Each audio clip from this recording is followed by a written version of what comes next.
इतने इंटेलिजेंट ढंग से, इतने रसमय तरीके से मुझसे कुरेद करके पूछा और मेरे अंदर की मैं थोड़ा सा शुरू में डरा हुआ, पता नहीं क्या पूछेंगे मुझसे, कुछ कह भी पाऊँगा नहीं पाऊँ, मैं इल प्रिपेयर्ड महसूस करता रहता हूँ जब तक वो बात हो नहीं जाती है, और बेचैन भी रहता हूँ, चिंतित भी रहता हूँ। ये साधक अवस्था है मेरी, हमेशा बनी रहती है कि चाहे मैं 50 मंच में एड्रेस कर चुका हूँ, लेकिन जब भी कोई मुझसे कहता आज आपसे कुछ बातचीत करें तो मुझे अंदर बेचैनी और घबराहट होती है, मैं कह भी पाऊँगा नहीं लेकिन वही कृपा कोई ना कोई आती है जो मुझसे कहलवा देती है। तो मेरे साथ तो सपन मिश्रा जी विराजमान हैं और हम बहुत प्रसन्नता के साथ ये संस्कृति के आईने में हनुमत चरित जो आपके पापा मिश्रा जी ने लिखी है, आपने ये पढ़ी, क्या आपको लगा जी, पुस्तक? जी, इस पुस्तक के बारे में आपकी पहली क्या मेरा रिस्पॉन्ड ये था इसमें, और रिस्पॉन्स ये है कि ये बुक ऐसी है जो नई जनरेशन के लिए, जो आजकल जो बहुत ज़रूरी चीज़ें वो होते हैं मैनेजमेंट के नए नए तरीके, और हम सब इस चीज़ की तलाश में रहते हैं कि जो ब्रिटिशर्स ने या हमसे पहले जो समझदार, जिनको सो कॉल्ड समझदार राजा और किंग्स और ये लोग आए और इन्होंने हमें समझाया, तो क्या इतना ही इंडिया था या इसके अलावा कुछ था? तो जब मैनेजमेंट उसूलों की बात होती है, मैनेजमेंट की नई टेक्निक्स पर बात होती है, इंडिया या अब्रॉड, तो फिर ये सवाल उठना लाजमी है कि क्या इंडिया के पास कुछ मैनेजमेंट के टूल्स थे या सब कुछ हमने वहीं से हायर किया है?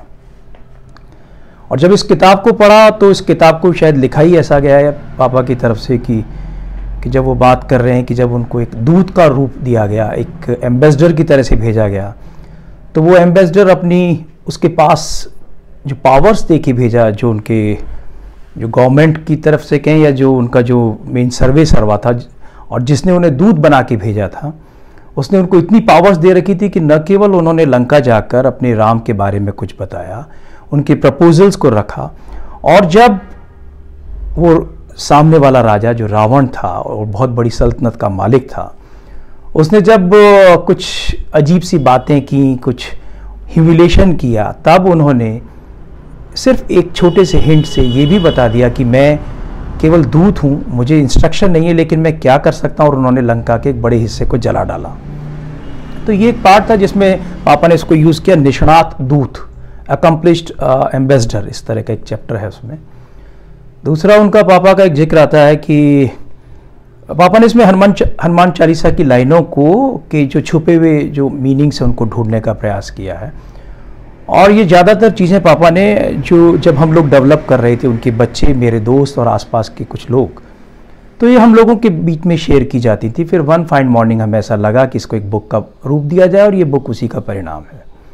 तो जब हम सब बहुत सारे लोग बढ़ रहे थे तब हमें ये सब बातें बताया करते थे। एक था कि जैसे एक सिंपल सी लाइन आती थी, भूत पिशाच निकट नहीं आवे, महावीर जब नाम सुनावे। पापा ने इसका थोड़ा सा एक अलग रूप में और नई जनरेशन के संदर्भों को ध्यान रखते हुए बताया कि ये जो भूत पिशाच है, इसमें थोड़ा सा वो बेसिकली पैशाचिक भूत है, टॉर्मेंटिंग पास्ट। तो हम सब जिस दुविधा में उलझे रहते हैं वो होता है टॉर्मेंटिंग पास्ट, और हम उससे आने वाला फ्यूचर और एग्जिस्टिंग प्रेजेंट दोनों को प्रॉपरली नहीं देख पाते। तो ये उन्होंने उनका इंटरप्रिटेशन आपने सुंदर बताया सौरभ। और एक संक्षेप में मैं आपसे ये जानना चाहता हूँ कि वो भूमिका में भी उन्होंने लिखा है कि जो भक्ति के साथ हनुमान जी को देखते हैं वो भी उनको कोई ठेस न पहुंचे, इसकी तरफ भी उनका ध्यान है जी। और जो बात आप कह रहे थे वो एक तरह से इंटरप्रिटेशन वाली बात है, वो एक तरह से इंटेलेक्चुअली हम उसको कैसे प्रोसेस करके अप्लाई करें उसकी बात है। तो श्रद्धा की दृष्टि से ये किताब पढ़ के आपको क्या लगा? और श्रद्धा की दृष्टि से ये था कि हनुमान जी हमारे घर में कुछ ऐसा है कि हमारे ईस्ट हैं, पापा के भी बहुत बड़े, पापा के जीवन का एक बड़ा हिस्सा और हम सब का तो हनुमान जी की जो श्रद्धा वाला हिस्सा है उसके साथ जुड़ा हुआ है। और हनुमान जी को जो श्रद्धा और उनकी एनर्जीज़ को और जो हमारा सगुण साकार रूप हमने आज तक देखा, जो पूजा किया है, जिसकी हम पूजा करते हैं, लेकिन उसके अलावा जब हमें ये भी पता लगा कि उनका एक निर्गुण निराकार जो पार्ट है वो इस किताब के जरिए प्रकट हो रहा है, और जो श्रद्धा का हिस्सा है वो उस पर भी पापा ने खूब डिटेल्स भी लिखा और इवन ये भी बताया कि साउथ में और बाकी जगह पर हनुमान जी किस तरह से देखे जा रहे हैं, उनका जिक्र है।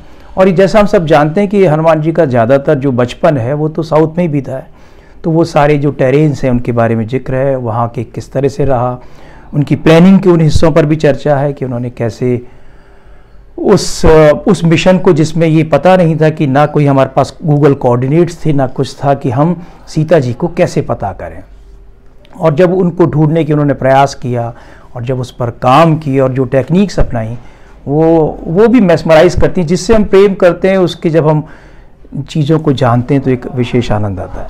तो समझिए एक सवाल और आपसे पुस्तक के कलेवर को लेके, और मुझे पता है इस पे भी विमर्श हुआ होगा जी। तो ये इस पुस्तक का नाम है संस्कृति के आईने में जी, और ये पुस्तक हनुमान जी पर केंद्रित है, पर इसमें हनुमान जी का कहीं चित्र नहीं है, इसके बारे में भी चिंतन हुआ होगा कुछ? बिल्कुल, इस पर पूरा डिस्कशन हुआ सर, और डिस्कशन के बाद हम इस नतीजे पर पहुंचे कि हनुमान जी उन 7 लोगों में से हैं जिनको ऐसा वरदान है कि वो अमर रहेंगे, चिरजीवी रहेंगे।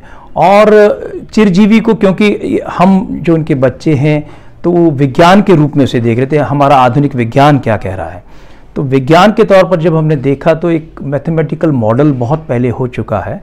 टाइम एंड स्पेस एक 2 ऐसे डायमेंशंस हैं साइंस के जिन पर वो बहुत अट्रैक्ट भी करते हैं और बहुत मिस्ट्री भी है। तो बहुत पहले मैथमेटिकल मॉडल के जरिए इस पर काम हुआ कि yes, time and space in दोनों डायमेंशंस को एक ऐसी स्थिति आती है जब हम एक साथ मिला सकते हैं।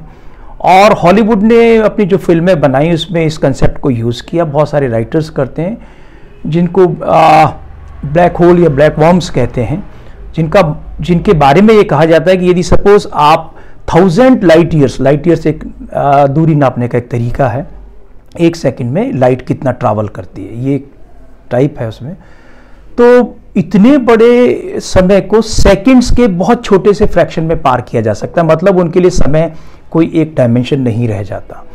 और क्योंकि हमें ऐसा लगा कि भगवान हमेशा हमसे संकेतों में बात करते हैं, वो सीधी बात नहीं करते, तो फिर हमें ऐसा लगा कि जो उपलब्ध सृष्टि है उसमें ये जो डायमेंशन है टाइम एंड स्पेस की, और जो ब्लैक वॉर्म्स है, हमने ये फोटो दी है, ये ब्लैक होल्स और इन्हीं की दी है, ताकि इसमें ये है कि ये हमें इस चीज़ का आभास करा रहे हैं जिसके बारे में फिजिकली तो अभी साइंटिस्ट नहीं प्रूव कर पाए, लेकिन हाँ मैथमेटिकल मॉडल बहुत पुराना है, जैसा हमने कवर पेज के पीछे लिखा है, तो हमने उसी को इस्तेमाल किया है, जो संकेत दे रहा है सिर्फ कि ये वो उन चिरंजीवी में से हैं जिनके लिए टाइम एंड स्पेस कोई डायमेंशन नहीं है, ये इनको विजित है कर रखा है इन्होंने।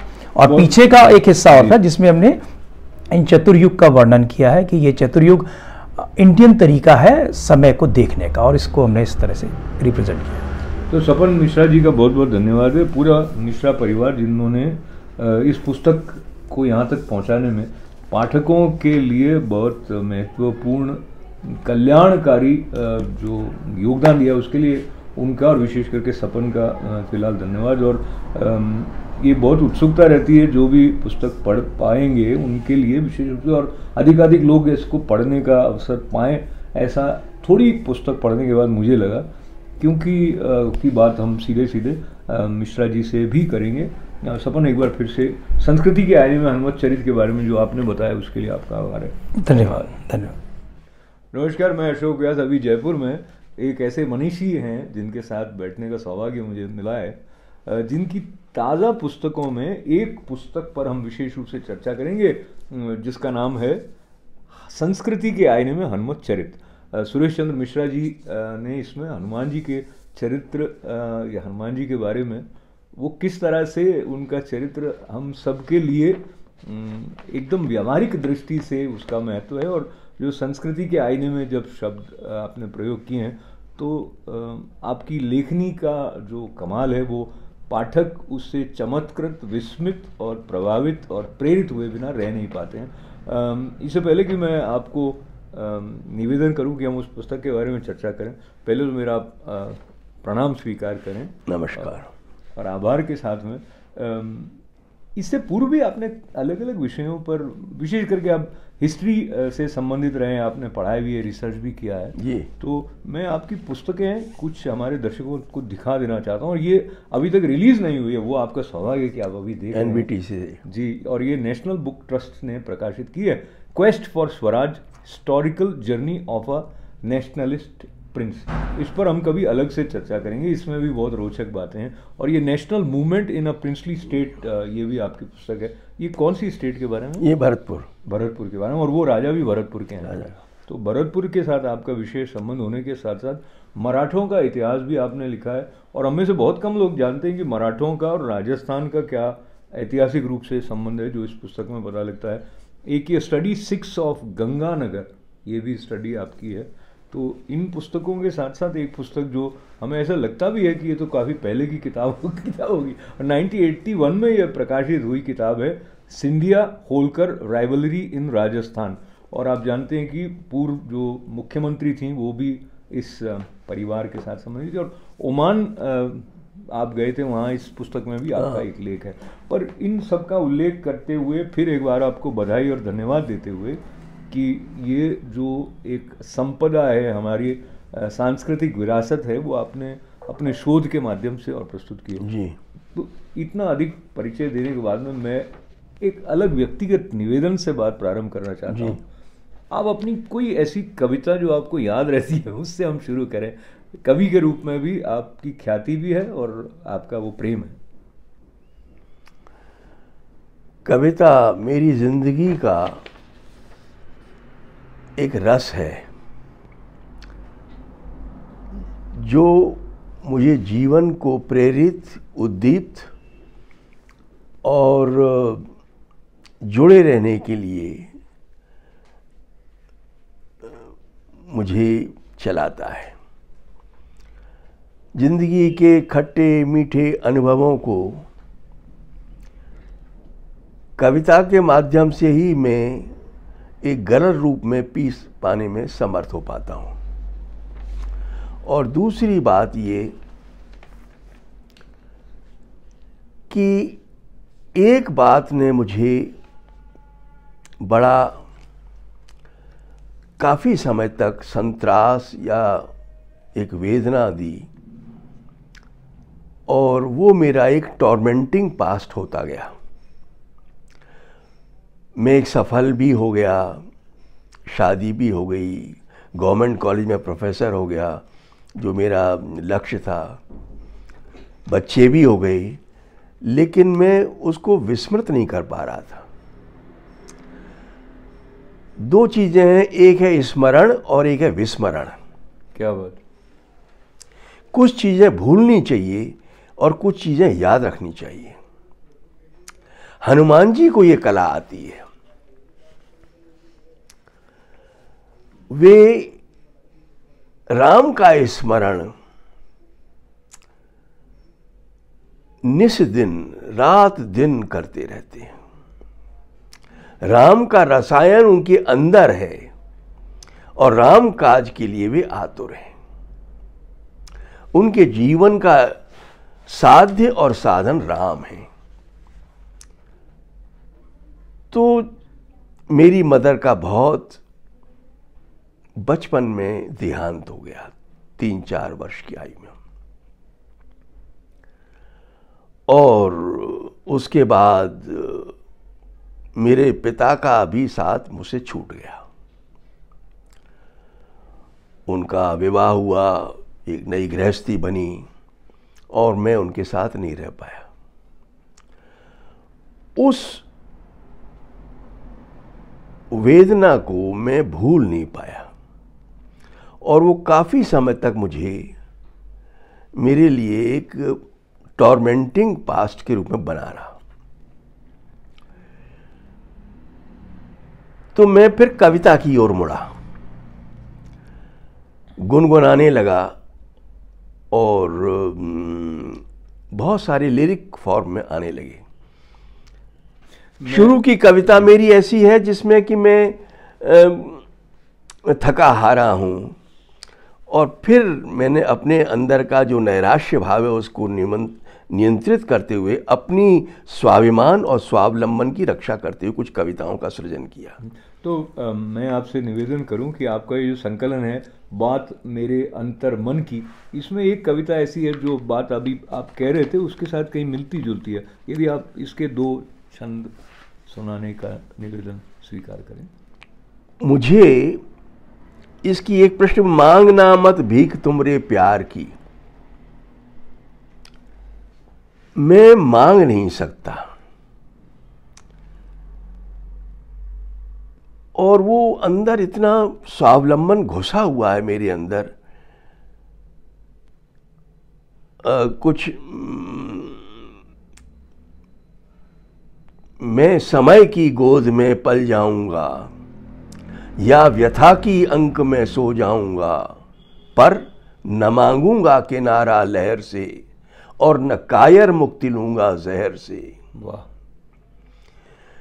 वो जो जज्बा है, मैं समय की गोद में पल जाऊंगा, उसमें मुझे कोई प्रेम करे न करे, मुझे कोई, मैं किसी से कुछ मांगूंगा नहीं। जब मेरे माता पिता का मुझे प्राप्त नहीं हुआ तो मैं किसी से नहीं मांगूंगा। और कुछ उसी भाव को इसमें एक लिरिक फॉर्म में, कि प्यार तो मिलता नहीं है याचना से और थप थपी मिलती नहीं है वंदना से, कि प्यार की भाषा सदा ही मौन रहती और नेह की सरिता स्वयं चुपचाप बहती। एक छंद और सुनाऊंगा, कि वंदना या याचना तो दीन करते, कि वंदना या याचना तो दीन करते, अरे प्रार्थना अभ्यर्थना तो हीन करते, अरे जो बिना मांगे मिले वह प्यार होगा, जो बिना मांगे मिले अधिकार होगा। क्या बात! मैं समय की गोद में पल जाऊंगा। वाह! प्यार की भाषा सदा ही मौन रहती और नेह की सरिता स्वयं चुपचाप बहती। वाह वाह वाह वाह, क्या बात है! नेह की सरिता स्वयं चुपचाप बहती, और बहते बहते कब हनुमान जी की कृपा से ऐसा अवसर जीवन में उद्घाटित हो जाए कि सुरेश चंद्र मिश्रा जी वो प्रेरणा अपने भीतर पाएं कि उनको एक ग्रंथ रूप में हनुमान जी के चरित्र को हम तक पहुंचाना है। इस पुस्तक तक आने से पहले हनुमान जी के साथ जो आपका संबंध हनुमान चालीसा के नित्य पारायण के साथ प्रारंभ हुआ, उसमें एक तो आनंद हनुमान चालीसा का पाठ करने का भी, पर कुछ ऐसी अनुभूतियां जो आपकी बहुत निजी होंगी, क्योंकि जो अनंत है वो अनंत रूपों में रिस्पॉन्ड करता है हर साधक के या भक्त के लिए। आप अपना कुछ यदि शेयर करें। 1975 से पहले मुझे भगवान में, हनुमान जी में किसी में विश्वास नहीं था। मैं एक साम्यवादी मेरा स्वर रहा, मैं बिलीवर नहीं था, ईश्वर में मेरा विश्वास नहीं था। मेरी धर्मपत्नी म्यूजिशियन रही हैं और भक्त रही हैं। अब एक साथ दो का रहना, मुझे ज़्यादा देवी देवताओं में वो बहुत सारे उनके वो रखे रहते थे। मैंने कहा क्या इतने देवी देवता रखती हो, हटाओ उनको, क्योंकि मैं बड़े कुनबे की हूँ, मेरा 6ठा नंबर है, 10 भाई बहनें हैं, तो मेरे तो ये सारे देवी देवता रहेंगे। मैंने कहा जोर से चिल्ला के मत ये किया करो पूजा पाठ, कि मेरा तो ऐसा ही होता है। तो वो बड़ी म्यूजिशियन थी, तो धीरे धीरे उनके प्रेम से, संगीतमय प्रेम से मेरे ऊपर ऐसा असर हुआ कि वो एक बीज पड़ गया भक्ति का, और फिर उस बीज कब वो एक पौधा बन कर के और वो हनुमान जी के निमित्त समर्पित हो गया, ये मुझे खुद नहीं मालूम। इसके पीछे एक कारण छोटा सा और है। 1975 में एक प्रोफेसर थे इंग्लिश के, धौलपुर से ट्रांसफ़र होकर गंगानगर आए। वो जन्मपत्री बहुत अच्छा देखा करते थे। मैंने उन्हें बुलाया, पंडित जी भोजन करने के लिए घर आना। पनिशमेंट पर वो गंगानगर ट्रांसफ़र होकर आए थे। जब उन्होंने भोजन कर लिया तो उन्होंने कहा कि आप अपनी जन्मपत्री ले आओ। जन्मपत्री मैंने रखी कि पंडित जी आपको बहुत कष्ट रहे हैं ज़िंदगी में, बहुत उतार चढ़ाव देखे हैं, आप मेरे कहने से हनुमान चालीसा करो। मैंने आपकी जन्मपत्री देख ली, हनुमान चालीसा करो, आपको बहुत अच्छा लगेगा। मैं थोड़ा गायन तो मेरे अंदर था, स्वर तो मेरे अंदर था, तो मैंने कहा कि इन्होंने कहा है तो प्रभु प्रसन्न होता है गायन से ही होता है, क्योंकि हमारे यहाँ वेदों में कहा है कवि और कविता ये बहुत ही आदरणीय माने गए हैं। तो उन्होंने कहा, मैंने शुरू किया, धीरे धीरे गाना शुरू किया, और जिन्होंने मुझे कहा था उनका देहांत हो गया, पंडित जी का भी, प्रोफेसर शर्मा का। अब वो तो चले गए, पर हनुमान जी मेरे अटक गया और हनुमान चालीसा मुझे अंदर आ गया। और पर कुछ प्रकृति मेरी ऐसी है कि जिसे पकड़ लेता हूं, जब तक दूसरा ना मिले तब तक उसको छोड़ता नहीं मैं। और वो हनुमान जी मेरे जीवन में उनका पदार्पण हो गया।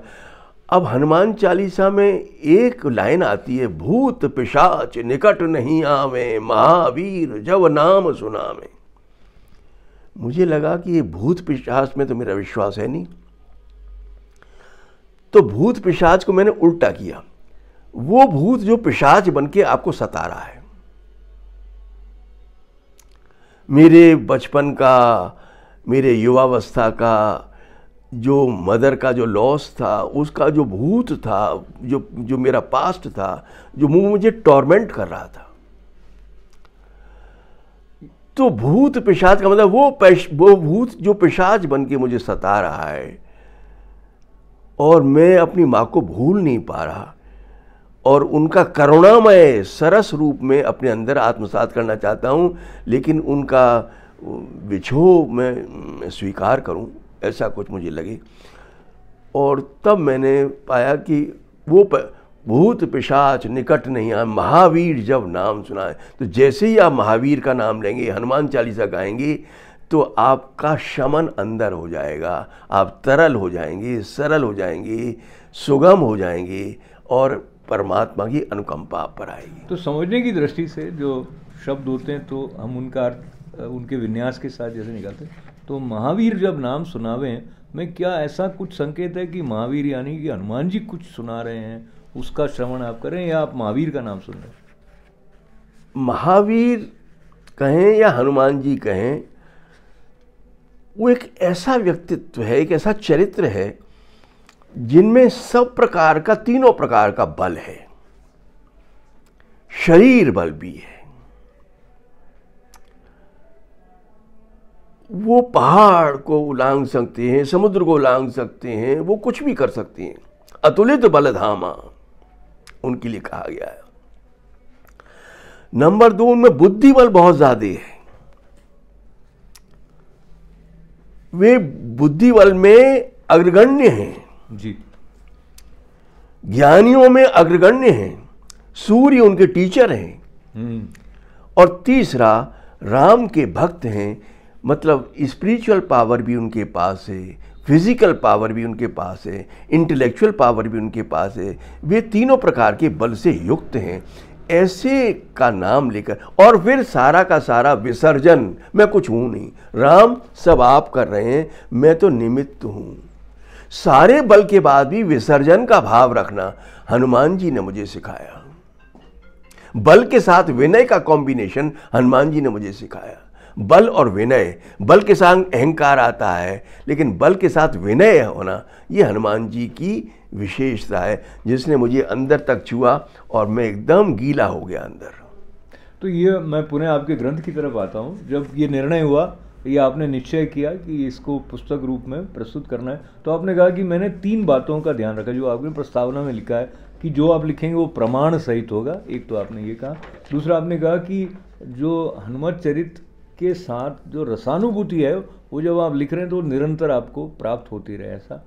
और तीसरा आपने कहा कि जो आम भक्त है उनकी जो श्रद्धा है उसको कोई ठेस नहीं पहुंचे, इस प्रकार का आपका लिखना हो।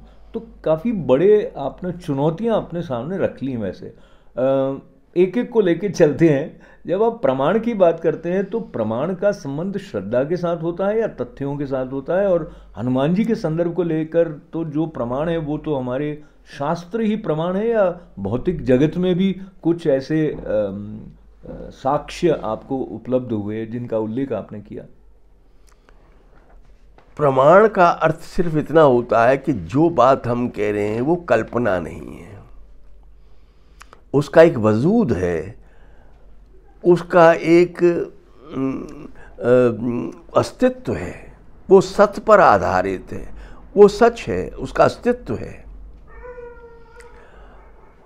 हनुमान जी में 3 चीज़ें मैंने देखी, सत और चित और आनंद, जो हमारी भारतीय संस्कृति का मूल है। इसीलिए मैंने उसका किताब का नाम ही रखा संस्कृति के आईने में। सत उसका अस्तित्व है और चित चैतन्य है, वो जागृत हैं हनुमान जी और आनंद में रहते हैं। राम रसायन तुमरे पासा सदा रहो रघुपति के दासा। राम का रसायन उनके निरंतर उनके अंदर रहता है। तो प्रमाण मुझे यही देना था कि मैं अपनी बात नहीं कह रहा, मैं किसी सुनी सुनाई बात नहीं कह रहा, मैं वो बात कह रहा हूँ जो इस धरती की संस्कृति में हजारों साल से कही जाती रही है। वो प्रमाण मुझे जुटाना जरूरी था जिससे आम आदमी तक वैज्ञानिक कसौटी पर भी वो बात उतरे। कम से कम शिक्षित जो हमारे अंग्रेजी पढ़े लिखे लोग बच्चे हैं वो इसको एक कपोल कल्पित काल्पनिक बात ना समझें, बल्कि उसका एक ठोस धरातल है, वैज्ञानिक आधार है, उसका तार्किक आधार है। उसको इसलिए प्रमाण देने की जरूरत पड़ी मुझे। तो बहुत सुंदर बात आपकी लेते हुए मैं हनुमान चालीसा प्रारंभ जहाँ से होती है, श्री गुरु चरण सरोज रज निजमन मुकुर सुधार बरनऊ रघुवर विमल यश जो दायक फल 4। तो चारों फल देने वाले जो हनुमान जी हैं उन्होंने आपको रसानुभूति का जो स्वाद लेखन के समय जो दिया, उसमें से कोई प्रसंग ऐसे याद आता हो, कोई ऐसी अंतः प्रेरणा जिसमें सघन अनुभूति उनकी कृपा की या कृपा प्रसाद की हुई हो? बहुत आपने मेरे अंतर को छेड़ दिया। मैं जब कुछ ग्रंथ लिखता हूं तो मंदिर में मैं प्रातः काल उठकर मंदिर 1 घंटे बैठता हूं और कृष्ण की मालाएं करता हूं मैं 1 घंटे मिनिमम। 2 धाराएं एक साथ मेरी जिंदगी में चल रही हैं। एक धारा है हनुमत धारा, या कहें मोटे तौर पर भक्ति धारा, क्योंकि हनुमान जी कॉमन है, राम के साथ भी हैं, कृष्ण के साथ भी हैं, वे चिरंजीवी हैं।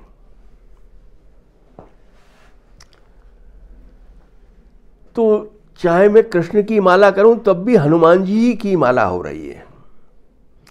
तुमरे भजन राम को भावें।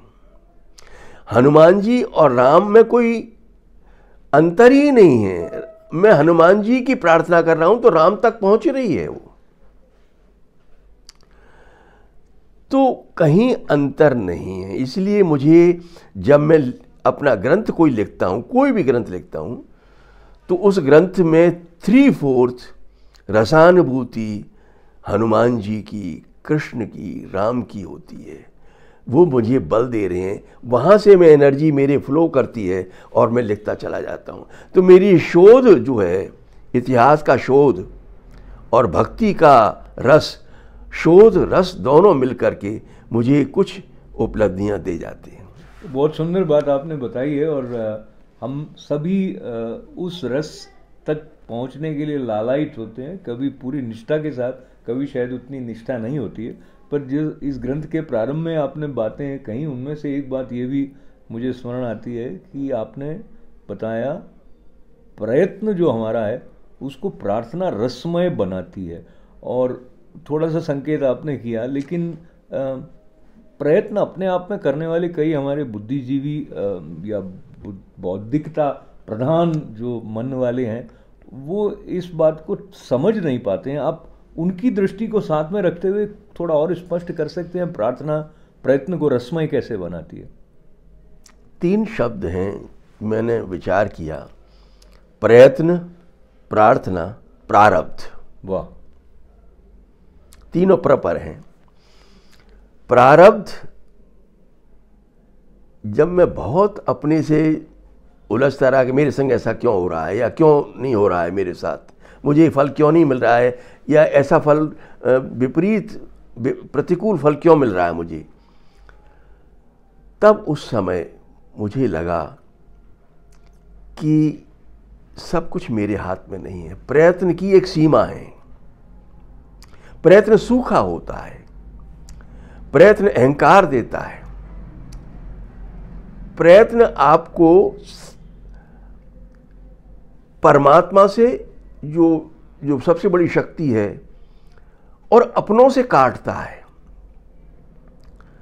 प्रयत्न सीमित है, वो आपको अपनों से अलग करती है, प्रयत्न अहंकार देता है। तो उसको रसमय करने के लिए कि मैं जो कुछ कर रहा हूँ, मैं कुछ जो कुछ पा रहा हूँ, मैं कुछ जो कुछ समझ रहा हूँ, उस सब के पीछे एक अनंत शक्ति है जो मुझसे कनेक्ट करती है। वो चाहेगा तो मिलेगा। एक श्लोक है गीता का, क्योंकि सारे ग्रंथ कंटिन्यूटी में हैं। विषयावि निवर्तन्ते निराहारस्य देन रसवर्जम रसोप्यस्य परम दृष्ट्वा निवर्तते। उन्होंने कहा कि भाई भगवान को पाना है तो विषयों का त्याग करना है, तो भूखे रहो। विषयावि निवर्तन्ते निराहारस्य, निराहार रहो। लेकिन सब कुछ करने के बाद भी परमात्मा न मिले तो, सारे प्रयत्नों के बावजूद भी परमात्मा न मिले तो, उसमें कृष्ण लिखते हैं एक परम दृष्ट्वा निवर्तते। परम की दृष्टि पड़ेगी तो ही आपको कुछ मिलेगा। गीता का ये परम दृष्ट्वा निवर्तते, परम की दृष्टि, जब परम चाहेगा, द लॉर्ड चाहेगा, सुप्रीम लॉर्ड की बेटा अब तुमको कुछ मिलने वाला है। मैं कई बार कहता हूं कि मेरी जन्म पत्नी में जब ची बोल जाती है मेरी कि अब मुझसे नहीं होगा, मैं अब नहीं कर पाऊंगा, तो पीछे परमात्मा खड़ा होता है। मुझे ऐसा लगता है बस हो गया, ची बोल गई तुम्हारी, अब ये तुम्हारा प्रसाद ले लो। तो प्रयत्न का चरम छूने के बाद भी प्रसाद मुझे तब मिलता है जब प्रार्थना साथ होती है। तो प्रार्थना साथ रहे, ऐसी हमारी प्रार्थना है। और मिश्रा जी के साथ बैठे हुए हनुमान जी के चरित्र से संबंधित उनकी पुस्तक का आधार लेते हुए उनके ज्ञान की संपदा के कुछ बहुमूल्य रत्न हम तक आ रहे हैं। तो आपने इस पुस्तक के प्रारंभ में परिचयात्मक 2-4 पृष्ठ अंग्रेजी में भी लिखे हैं। उसमें आपने ये कहा कि हनुमान जी जो हैं उनमें बड़ा कंट्रास्ट है।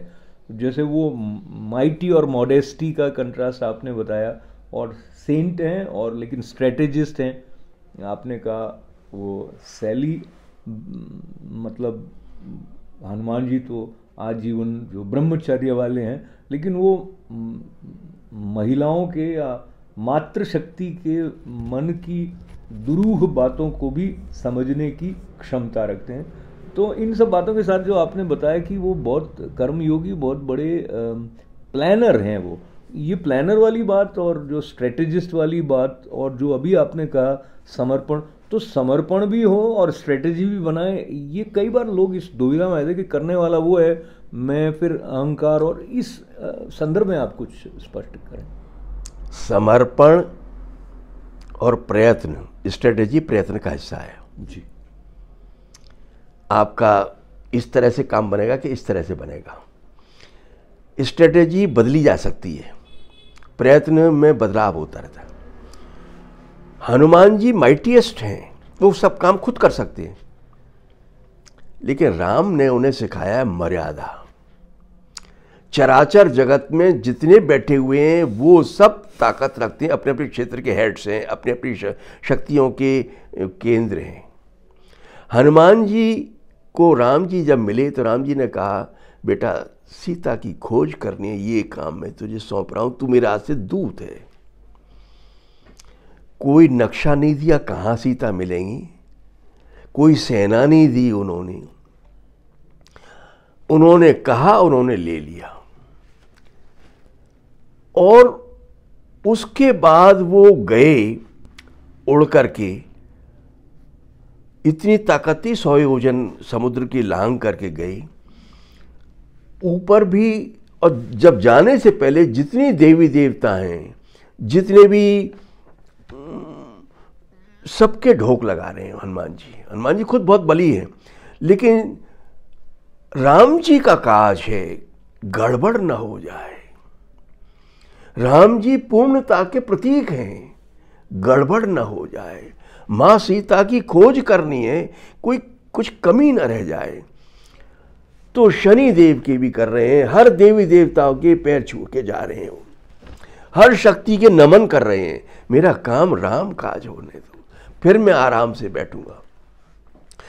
उनकी यात्रा में भी कभी उनको तरह तरह के बताया जाता है कि पिशाच मिलते हैं, लेकिन हर शक्ति को जैसे होता है करते हैं, जाते हैं। एक तो उनका एस्पेक्ट ये वाला है कि वो स्ट्रेटेजिस्ट है, कब कौन सा क्या, जैसे भाषा है। राम जी के सामने, उनकी सीता के सामने आने लघु रूप लेके जाते हैं, और लंका जलानी है तो विकट रूप ले लेते हैं। तो रूप परिवर्तन हनुमान जी करते। ऐसे लिंग्विस्ट हैं वो, ये रणनीति का हिस्सा, कौन सी भाषा कब बोलनी है। राम जी के सामने संस्कृत में बात कर रहे हैं, तो राम जी ने कहा लक्ष्मण ये हनुमान वेदज्ञ लगता है, वेद की भाषा बोल रहा है। राम चमत्कृत हुए क्यों, राम संस्कृत, राम शास्त्रज्ञ भी हैं, शस्त्रज्ञ भी हैं। राम जी को अप्रिशिएट किया, राम प्रभावित हुए। पर सीता के पास जा रहे थे, अवधि में बोल रहे हैं। उन्होंने कहा सीता को संस्कृत में नहीं, माँ है ना, तो वो तो वहाँ की भाषा ही समझेगी। लघु रूप लेके माँ की भाषा में उनको बात कर रहे हैं। तो ये हनुमान जी से यही सीखना है कि कौन सी बात कब करें, अपने सिद्धि के लिए, अपने यत्न की सिद्धि के लिए, और राम का काज उसकी सिद्धि के लिए कोई चूक न रह जाए, भाषा संबंधी, विचार संबंधी, रणनीति संबंधी। तो और तीसरी बात, हनुमान जी के लिए, हनुमान जी अविवाहित हैं, वे महिला का स्पर्श भी स्वीकार नहीं करते हैं, लेकिन इसके बावजूद भी हनुमान जी जब सीता से मिले हैं तो वो कुछ भी कर सकते हैं, लेकिन उनके लिए सबसे कठिन काम हुआ, उनका 75% एनर्जी वहाँ लंका में सीता को मनाने में, समझाने में लगी। और सीता तरह तरह के प्रश्न कर रही हैं, लेकिन वो बार बार के, फिर सीता कह रही बेटा तुम 2 दिन और रुक जाओ, एक दिन, उन वाल्मीकि ने बड़ा अच्छा चित्रण किया है, तुम 1-2 दिन और रुक जा, मेरा प्राण बचे रहेंगे, तो तुझे पता नहीं मुझे कितना परेशानी है यहाँ, मैं उसकी कैद में हूँ। उन्हें माँ आप चिंता मत करो, आप अभी मेरे साथ चलो। तो सीता को समझाने में उनकी बहुत बड़ी एनर्जी जा रही है, और वे मतलब बिल्कुल एक औरत के अंदर उतर जाते हैं कि उनको क्या दर्द हो। उन्हें मालूम है राम जीते, राम सीता के बिना अधूरे हैं। राम की जीत के लिए सीता का अनुकूल होना जरूरी है, सीता की निश्चिंतता जरूरी है। तो सीता निश्चिंत है तो राम जीतेंगे, नहीं राम रावण को नहीं मार पाएंगे, राम अपने लक्ष्य तक नहीं पहुंच पाएंगे। रावण को उनके लक्ष्य तक पहुंचाने के लिए सीता को मनाना, सीता को अपने अनुकूल करना बहुत जरूरी है। इसलिए वो सीता के साथ, तो उनको सीता वैसे ही प्यार करती हैं बेटे की तरह से, और राम जी भी उन्हें बेटे की तरह से प्यार करते हैं। तो द्वैत है उनके अंदर, माइटी भी हैं, मॉडेस्ट भी हैं। राम के सामने मैंने कुछ नहीं किया, महाराज सब आपका किया हुआ है, और सीता के सामने मैंने कुछ नहीं किया, माँ सब आपका दिया हुआ है। तो सब हाथ फेरते हैं, सब उनको अपना बेटा ही मानते हैं। तो मैं हनुमान जी का इतना अंदर से भक्त होता, लिखने पर मैं और भक्त हो गया कि इतना बड़ा आदमी, इतना लर्नेड है, इतना विद्वान है, इतना बल है। बल अंधा होता है, जैसे 4 दंड बैठक लगाता है तो आदमी थप्पड़ लगाने की इच्छा करता है, लेकिन इतना बल है, इतना उनके पास सारे बल हैं, लेकिन विनय है, तो बल और विनय का कॉम्बिनेशन है तो हनुमान जी में। क्या बात है। तो बल और विनय के जो कॉम्बिनेशन वाले हनुमान जी हैं, उनके चरित्र के बारे में मिश्रा जी के शब्द लिए जाएं तो हनुमत चरित्र ज्ञान, कर्म और भक्ति के धरातल पर वो मशाल है जिसे वही साधक थाम सकता है जो गतिशील, कर्मशील और मननशील हो। और अब आपकी अभिव्यक्ति में जो कवि है वो जब मुखरित होता है तो बात कैसे पहुंचती है, इस पंक्ति में देखें कि जो अग्नि की तरह ऊष्मावान और जल की तरह प्रवाहमान हो। तो बहुत सारी प्री क्वालिफिकेशंस आपकी बात से आती है कि वे ऐसा ऐसा होगा तो भगवान हनुमान जी का जो स्वरूप है उसके साथ एक तारतम्य बनेगा। पर कई बार हम ऐसा भी सोचते हैं कि वो तो भोले के भगवान जैसे हनुमान जी रुद्रावतार भी हैं। तो जी, हनुमान जी की भक्ति हर एक नहीं कर सकता। अच्छा, उसके लिए एक पात्रता चाहिए, मननशील हो, उसका थॉट भी चले, गतिशील भी हो, एनर्जी में भी, गति में भी हो। पड़े पड़े बिस्तर पर लेटे लेटे हनुमान चालीसा कर लें, बड़ बड़ बड़ा जय हनुमान ज्ञान गुण सागर, ऐसा नहीं। इतने बड़ा शक्तिशाली प्राण तत्व जिनके पास है, जिनकी आप कृपा चाहते हैं, तो उनके जैसा कुछ लेवल तो मिले, फ्रीक्वेंसी तो मिले उनकी कुछ, तो आप उसको भक्त और भगवान के बीच में, वो भगवान ही है हमारी, तो उसमें विभाजक रेखा क्यों? हम जितना हमारा पास आ पाएंगे उतना परमात्मा का या हनुमान जी का कृपा हमको प्राप्त हो पाएगी। तो धीरे धीरे करके उसकी जो उनका लेवल है उन तक पहुंचने के लिए एक पात्रता चाहिए, गतिशील हों, मननशील हों और प्रयत्नशील हों। ये कम से नहीं होगा, सजग हों उनकी तरह से। और एक और मैं निवेदन करूंगा कि हमें सब कुछ मिलेगा, मन क्रम वचन ध्यान जो लावे। हमारा ये मानना है कि मन से यदि आपने हनुमान जी के चरित्र को धारण किया है, कर्म में वो चरित्र उतरा है और वाणी में आपके वो चरित्र उतरा है, तो हनुमान जी का रूप आपके अंदर आ गया। वो कर्म का सफल होना जरूरी है। मैंने ये भी अपनी पुस्तक में लिखा है कि हनुमान जी में प्रारब्ध को भी जीतने की शक्ति है। प्रारब्ध में लिखा है, लोग प्रारब्ध कहते हैं कि तुम्हारी जन्म पत्री में तो लिखा ही है कि तुम पढ़ नहीं पाओगे या तुम ये पा नहीं पाओगे। मैं युवाओं से कहना चाहता हूँ और अपने जैसे जो ओल्ड एज के लोग हैं उनको भी कहना चाहता हूँ, हारो मत, थको मत। हनुमत कृपा चाहते हो तो यत्नशील रहो, दृढ़ निश्चयी बनो, मननशील रहो और रसमय रहो। रस गया सब प्रयत्न नहीं हो पाया। रस है प्रार्थना में, तो प्रार्थना रस देगी, तो रस आपके साथ है, यत्न आपके साथ है, तो प्रारब्ध में कुछ भी लिखा हो, गरीबी लिखी हो, आप अमीर हो जाएंगे। इतना सुंदर श्रद्धा के साथ में अनुभूति से उपजे हुए ये जो वचन है उनको लेते हुए मैं फिर हनुमान जी की भक्ति के बारे में, जो रामचरितमानस में से ही आपने भी उसका उल्लेख किया है, समदर्शी मोहि सब कह सब को, रामचंद्र जी कह रहे हैं, सेवक प्रिय अनन्य गति सो। तो वैसे तो राम जी को सब प्रिय हैं, लेकिन जो अनन्य भक्ति उनके प्रति है उनके लिए कुछ विशेष उनका अनुग्रह अनुकंपा होती है। ये हनुमान रामचरितमानस में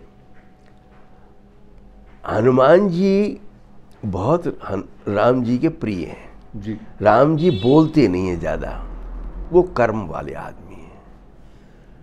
कृष्ण की गीता है, उन्होंने बोला है, राम जी बोलते नहीं हैं, बहुत कम बोलते हैं।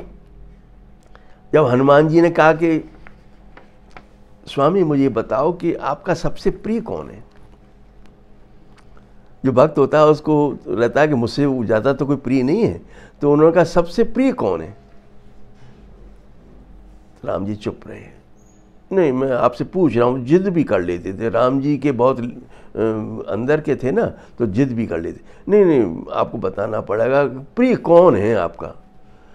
तो राम जी ने जो कहा है वो इतना सुंदर है, मैं वो 2 लाइन आपके सामने पढ़ूंगा।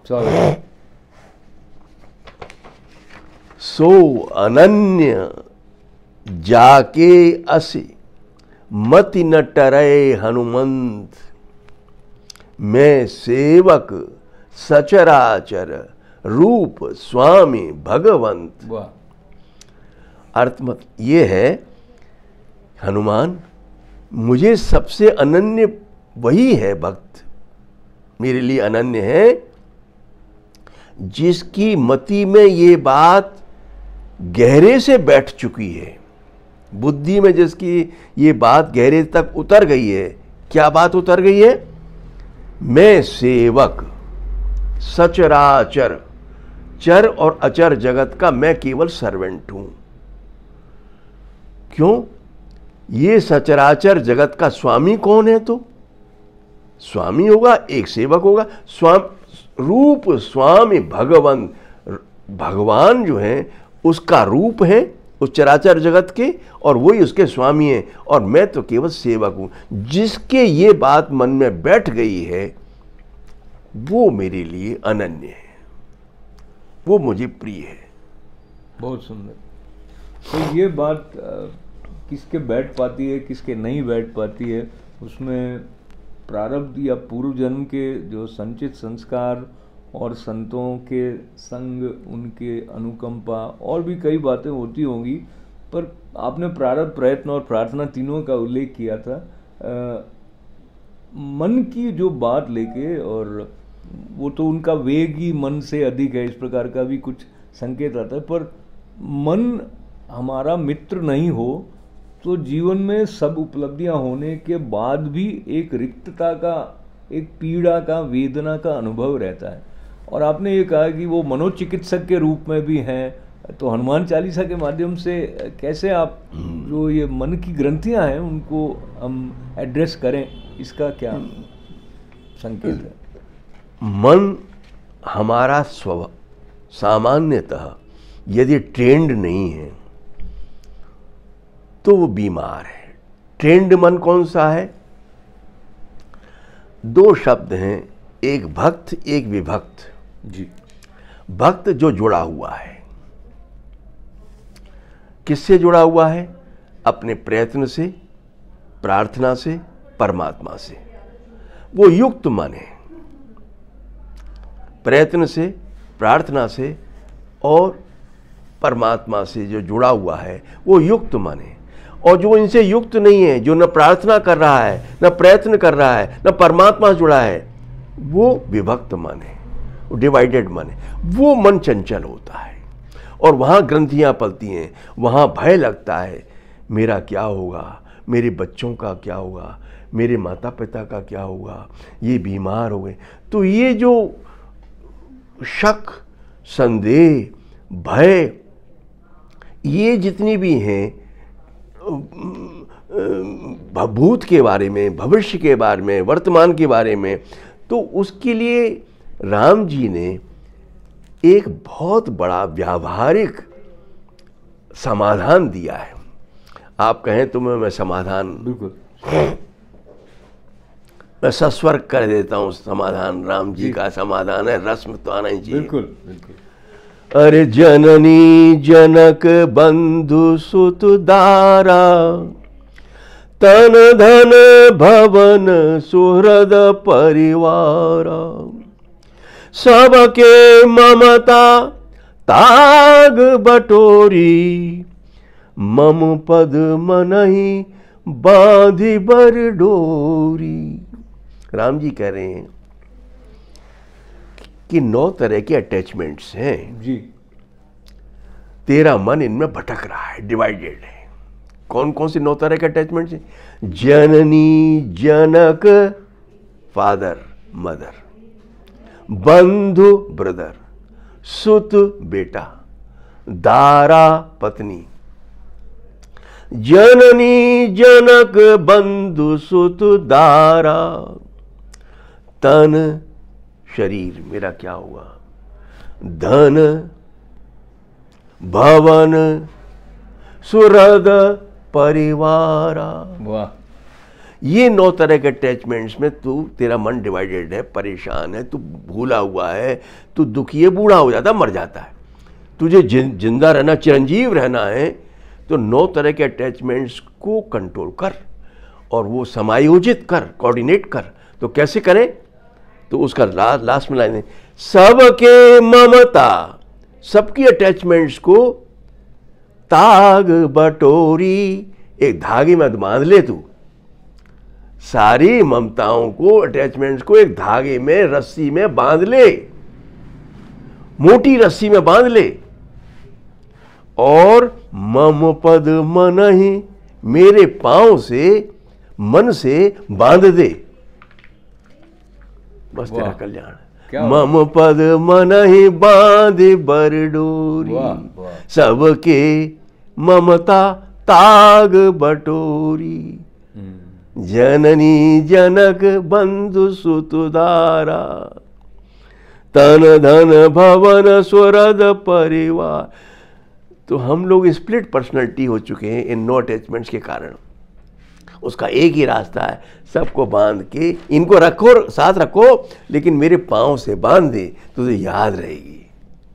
तो मर्यादा पुरुषोत्तम राम जी की बात आपके साथ बैठकर हनुमत चरित्र के संदर्भ को लेते हुए जो हम कर रहे हैं, तो पिताजी की आज्ञा से वो वनवास में गए, वो मर्यादा का पालन किया, पितृ आज्ञा का। और आपने ये पुस्तक में बताया कि जो देह का एक धर्म है तो वो सीमा सहित है, ससीम है, लेकिन वो असीम भी है। तो ये दोनों जो उनके भाव रूप या स्वरूप हैं, ससीम और असीम, इनकी मर्यादा का भी उन्होंने पालन किया है। जिसमें एक उदाहरण, जब सीता जी का हरण करके रावण ले गए तो वो एक आम मानव की तरह विलाप करते हैं। इसके बारे में थोड़ा और कुछ बताएं, और कहाँ कहाँ आपको लगता है कि वो असीम उनके द्वारा अपेक्षाकृत सरल ढंग से कम्युनिकेट हुआ है, समझिए। राम जी जब लक्ष्मण के शक्ति लगी तो बहुत रोए हैं और बहुत विकल और बेहवल हो गए। सीता की भी जब उनका किडनैपिंग हो गया, उनको उठा के ले गए तो काफ़ी दुखी हुए।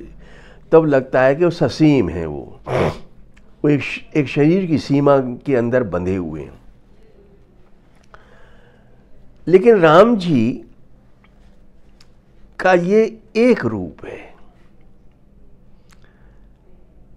कई बार मुझसे लोग पूछते हैं कि राम जी ने सीता के संग ऐसा क्यों किया, या ऐसा विलाप क्यों किया, या उन्होंने ऐसा क्यों किया।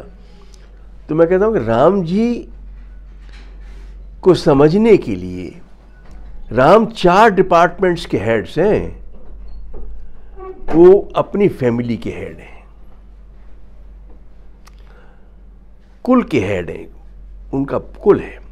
दूसरा, वो एक कौशल प्रदेश है, बहुत बड़ा महाजनपद है, राष्ट्र है, उसके हेड हैं। तीसरा, वो एक समाज के भी हेड हैं। और चौथा, वे चराचर जगत के भी हेड हैं। तो 4 डिपार्टमेंट्स के राम जी हेड हैं। चराचर जगत, जो भी चर अचर जो भी जगत में है, मूवेबल इमूवेबल रचनाएं हैं, सृष्टि है, उसके हेड भी हैं, कुल के हेड भी हैं, स्टेट के हेड भी हैं, और समाज के हेड भी हैं। इन 4 में वो कभी कभी अकेली सीता उन तक पहुंचती है तो रोने लगते हैं,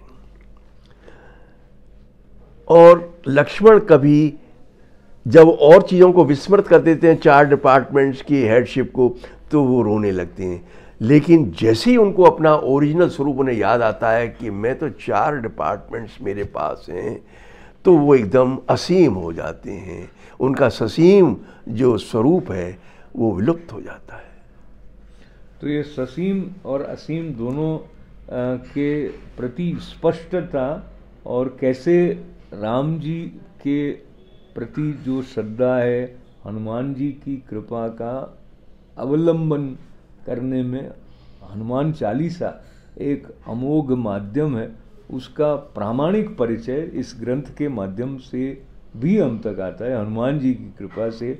और इसमें बहुत सारे ऐसे संदर्भ हैं जो इतिहास के मर्मज्ञ और शोध की तरफ विशेष रूप से ध्यान रखने वाले एस सी मिश्रा जी जब बात करते हैं तो कैसे शासन व्यवस्था के संदर्भ को लेते हुए भगवान राम भरत जी के सामने जो जो प्रश्न उठाते हैं, उन प्रश्नों पर चिंतन करने से पूरा जो प्रबंध है उसका एक कौशल जैसे प्रकट हो जाता है। और जितना विस्तार से मैंने इस ग्रंथ में इन संदर्भों को देखा है, मुझे लगता है हम उस तरफ सामान्यतः जाते नहीं, तो भक्ति का अपना एक सुख भी होता है, महत्वपूर्ण भी है, पर कई बार हम फिर उसमें अन्य विशेषताओं का जो विवरण है वहाँ तक जाने से अपने आप को रोक लेते हैं।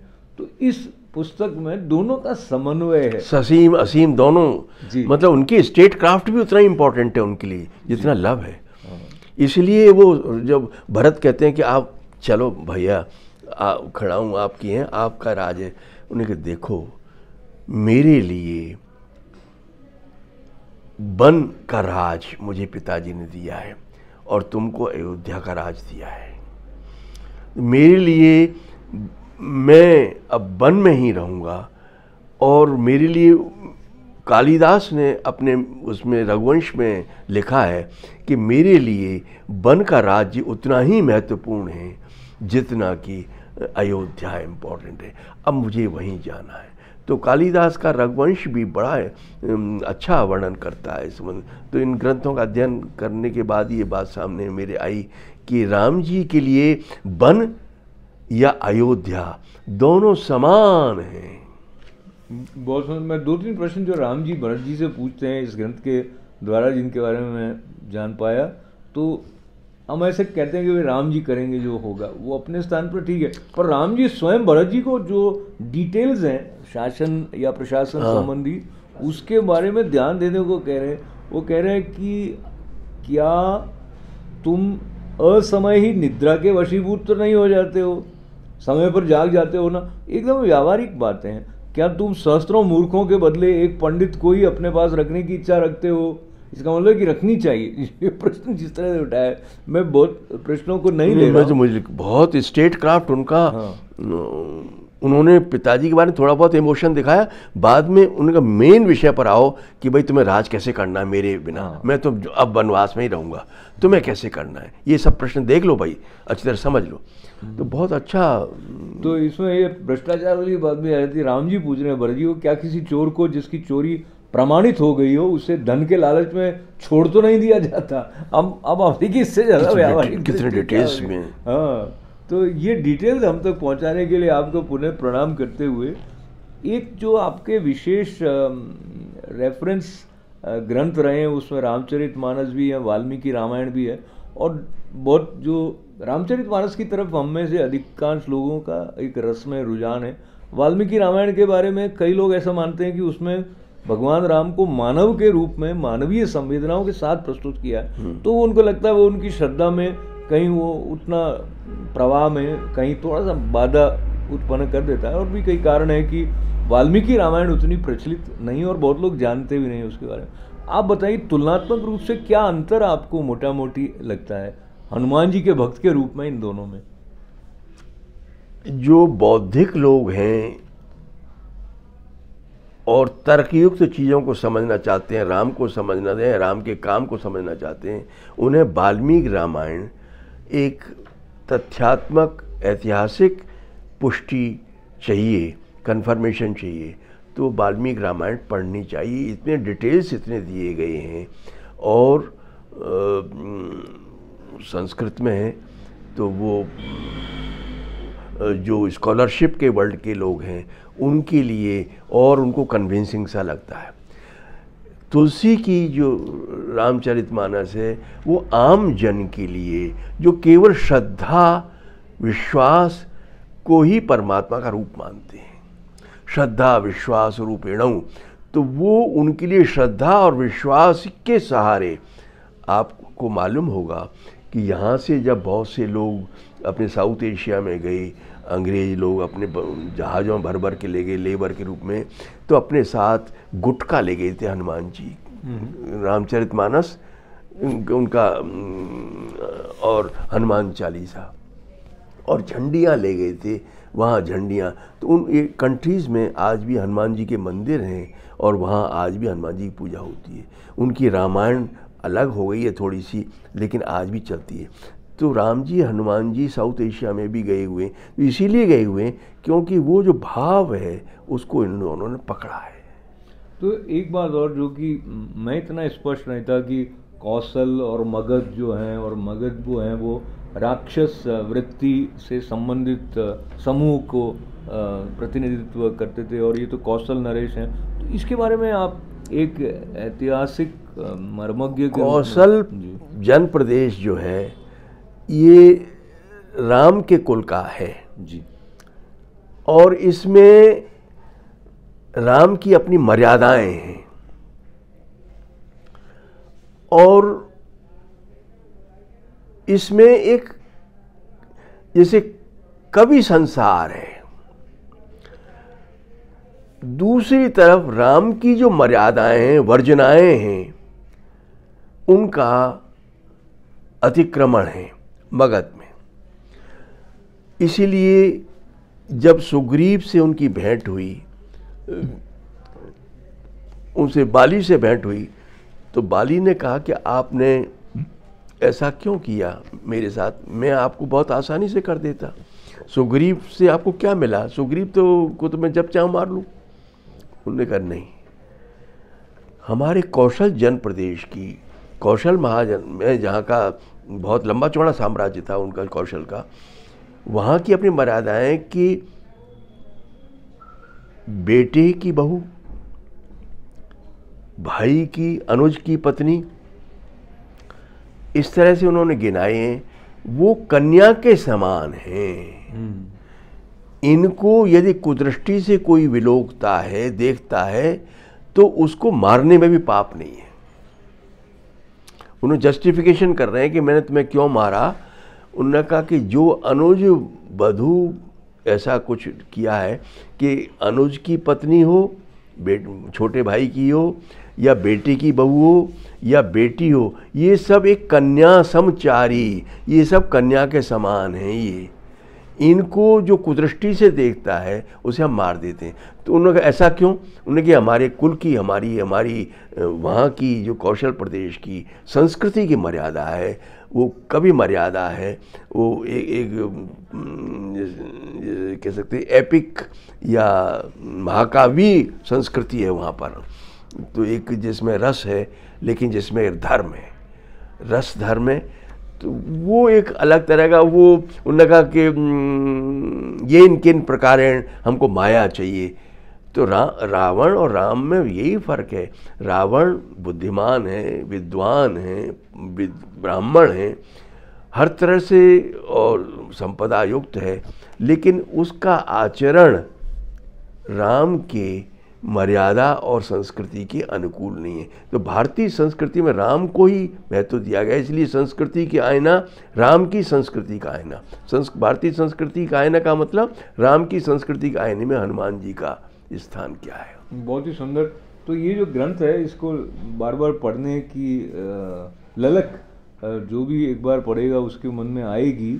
और एक दो पंक्तियाँ इस पुस्तक संस्कृति के आईने में हनुमत चरित्र से आप तक पहुंचाते हुए, इसके समापन में जो बात कही गई है, जो आश्वासन है, वहाँ तक मैं मिश्रा जी के साथ आपको लिए चलूँगा। ये जो वाक्य है, दूसरी तरफ ये चरित्र चेतना के स्तर पर सामान्य जन को आत्मानुभूति से अभिव्यक्ति की ओर ले जाने वाली आध्यात्मिक यात्रा की प्रामाणिक पदचाप है।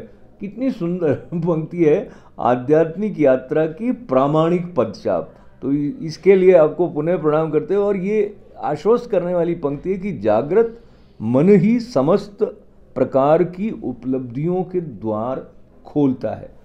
तो मन जागृत रहे, ऐसा आशीर्वाद ये कहूँगा इस पुस्तक से हम तक आता है। और इसका जो समापन है वहाँ पर आपने पूरी तरह हनुमान जी के चरित्र के संदर्भ को लेते हुए बहुत महत्वपूर्ण संकेत देकर कहा है कि हमारी ज़िंदगी में हनुमत चरित्र की क्या प्रासंगिकता है।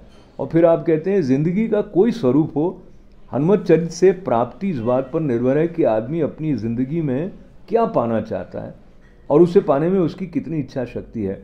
और ये जो पंक्ति आपने कही इतना निश्चित है कि हनुमान चरित्र अपनाने से मनुष्य की हर इच्छा की पूर्ति संभव है। वे असंभव को संभव बनाने की ताकत प्रदान करने वाले देवता हैं। तो हम अपनी बातचीत का समापन करते करते इस संबंध में आपका विचार मैं पुनः थोड़ा हमारे दर्शकों के लिए जानना चाहूँगा कि ये बात आप प्रामाणिक रूप से कैसे कह सकते हैं कि वो असंभव को संभव बनाने वाले देवता हैं और हर इच्छा की पूर्ति जो चारों ही पुरुषार्थ हैं वो प्रदान करने वाले। असंभव तब तक है, असंभव का मतलब हमसे दूरी, इच्छित लक्ष्य की हमसे दूरी, इतनी दूरी है कि वो असंभव है, हम नहीं तब पहुंच पाते। वो कब होता है? जबकि हमारी अंदर की मन जागृत नहीं है, वो मशीन हमारी चली नहीं है। मन का जागरण जरूरी है। जागरण किस काम के लिए? इसलिए नहीं कि हम मुझे वो चीज़ पानी है, ऐसी अनेक चीज़ें आप पा जाएंगे और असंभव हैं, एक के बाद एक पाते जाएंगे। लेकिन हम कुछ नहीं कर पा रहे, लेकिन फिर भी अपनी आयुगत सीमा के पार भी, सामर्थ्य के बाहर भी हम जब कुछ करते हैं, हनुमान जी के चरित्र को आत्मसात करते हुए करते हैं। हनुमान जी का चरित्र क्या है? प्रार्थना, प्रयत्न, प्रार्थना, प्रयत्न। जब ये मिल जाते हैं, राम की प्रार्थना, उनका रस, उनका आशीर्वाद और हमारे प्रयत्न जिसमें कोई विकार नहीं है, तो विकार शुद्ध हो जाते हैं। तो वो जो हमारे अंदर जो जागरण, मन हमारा जागृत और एकदम उसमें क्रिया में, और उसको तो लक्ष्य दूर रह ही नहीं पाता। मैं क्या कहूँ, अपने निजी जिंदगी में एक उम्र के एक पड़ाव में, जिसमें मैं 80 के दशक में शुरू हो गया हूँ, लेकिन मैं शोध से अभी भी जुड़ा हुआ हूँ। वो इसीलिए संभव हो पा रहा है, जो नहीं खोजा वो खोज रहा हूँ। वो इसीलिए संभव हो रहा है कि मैं केवल प्रयत्न और प्रार्थना के बल पर जो हनुमान जी का चरित्र है, वो उसको छोटा मोटा रूप में अपने अंदर आत्मसात करने की कोशिश करता हूँ। और इससे हनुमान जी के माध्यम से मैं सबके प्रति एक सहनशील, एक बहुत ही प्यार सा ऐसा महसूस करता हूँ, सहयोग मिलता है। तो आपके अनुकूल सब होने लगते हैं, और सब अनुकूल हो जाए, ये विस्तार ही जीवन है। ये विवेकानंद कहते हैं, expansion is life, contraction is death. विस्तार ही जीवन है और सिमटना मौत है। तो मैं जब पांव बढ़ाऊंगा तभी तो मुझे पता लगेगा कि लक्ष्य कितना दूर है। बैठे बैठे मैं कल्पना लोक में नहीं नाप सकता उस दूरी को, तो वो दूरी अपने आप तय होती जाएगी यदि मैं चल तो पड़ूं। जागृत मन पांव आगे तो बढ़ाए, तो मैं चलूंगा तो फिर पा भी जाऊंगा और प्रयत्न भी करूंगा। लेकिन ये प्रार्थना जरूरी है, छोड़ो, हमें हनुमत चरित्र को छोड़ना नहीं है। बहुत सुंदर है। हम छोड़ना चाहते भी नहीं और छोड़ना चाहिए भी नहीं, दोनों बातें आपके पास बैठे बैठे। और पुनः ये कि कृपा करो गुरुदेव की नाई, जय जय जय हनुमान गोसाई, उस पंक्ति का स्मरण, क्योंकि गुरु रूप में भी हैं वो और इष्ट के रूप में भी हैं, सखा के रूप में भी हैं, संबल के रूप में तो हैं ही हैं। और इतना रसमय जो उनका विस्तार वाला बहुआयामी चरित्र है, उसको एक सखा के रूप में पाठक के पास बैठकर एस.सी. मिश्रा जी की लेखनी हम तक जब लेकर आती है तो सहज ही विवरण रसमय ढंग से संक्षेप में कुछ ऐसे महत्वपूर्ण संकेत, सार्थक संकेत लेकर हमारे लिए कुछ नई दृष्टि उद्घाटित करते हैं, आगे बढ़ने की कुछ प्रेरणा देते हैं, मन को जागृत रखने की सीख इस तरह देते हैं कि हमको लगता है नहीं ये बात तो ठीक है। तो इतनी महत्वपूर्ण पुस्तक के लिए पुनः एक बार आपका आभार व्यक्त करते हुए आपका ये जो सृजन का और जो आपका साधना का और साधते हुए हनुमान जी के साथ एक में एक होकर रसमय ढंग से अपनी लेखनी के माध्यम से जुड़ने और जोड़ने और आशीर्वाद देने का जो ये क्रम है वो चलता रहे। आपका बहुत बहुत धन्यवाद है, प्रणाम। इसीलिए अब सुख और आनंद, अब मेरा 8वां ग्रंथ आ रहा है, उसमें मैं कोशिश कर रहा हूँ कि सुख और आनंद के बीच की यात्रा, वाह, भौतिक सुख हो गया और आनंद थोड़ा सा और सुख को चिरंजीवी करने के लिए आनंद की ओर बढ़ना चाहिए। तो वो वेद, उपनिषद, पुराण, गीता और आपकी जो 7-8 ग्रंथ हमने छांटे हैं, उनके आधार पर मैं एक नेशन को खड़ा करने की कोशिश कर रहा हूँ। प्राचीन भारत के बारे में कहा जाता रहा है कि यहाँ कोई राष्ट्र नहीं था, कोई समाज नहीं था, जंगली लोग थे, बर्बर थे।